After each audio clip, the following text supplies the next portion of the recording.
shi sa manzo Allah sallallahu alaihi wasallam lokacin Farashi ya tashi a Madina an ce sa baki ce ba zan sa baki ba wannan sha'anin Allah ne ki daga wanda ga inda muke sauka da wannan gyarabawa ne duk hanyar da zan koma ga Allah malam Allah ya nuna mana muki ba mu wazantu ba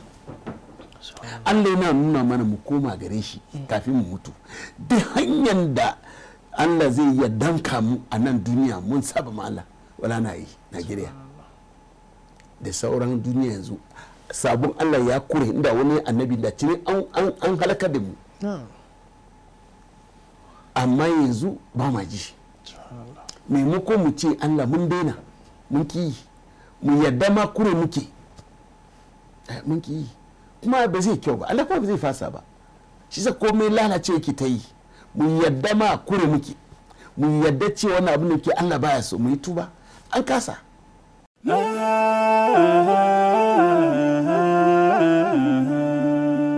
haske mai ne ga gidan kowa Afirka TV. TV3